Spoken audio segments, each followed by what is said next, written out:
Assalomu alaykum. Bugun sizlar bilan nonushta uchun pankek tayyorlaymiz.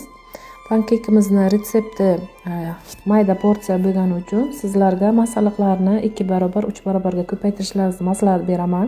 Men tayyorlagan retsept bo'yicha 7 dona pankek chiqdi, shokoladli nachinkalik. Siz agar shu masalliqlarni 2-3 barobarga ko'paytirsangiz, shunga qarab hisoblang. 1 qoshiqdan xamiridan olib pishirib chiqdim. Shuning hisobida shunday chiqdi. Demak, masalliqlarni hammasini ketma-ketlikda birinchi suyuqdan, keyin quruqqa navbat bilan ketib aralashtirib olamiz. Tayyor bo'lganidan keyin qizib turgan skоворodkamizga navbat bilan pishirib olamiz. Tez-tez pishirib olamiz, ko'p qo'ymang, darrov qizigan bo'ladi. Ko'p qizarib ketishi mumkin. Yuzi xamirchasi qotmagan bo'ladi. Yuzi qurishini kutib o'tirmang, blinchikday emas bu. Yuzi shunday xamirchaligicha qoladi. Darrov chapa qilib olsangizlar, ichi ham pishib chiqadi, xom qolmaydi, xavotir olmanglar. Tezda chapa qilib pishirib olish kerak. Men to'g'ri juda ham ko'p qizdirayotganim uchun boshidagilari sar to'qroq chiqdi.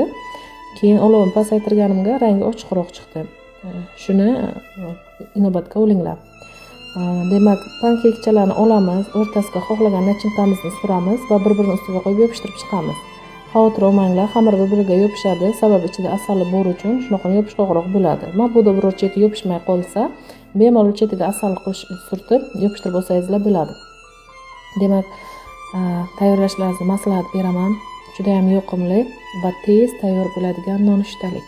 Hammalaringizga yoqimli ishtaha. Kuzatganlarga katta rahmat.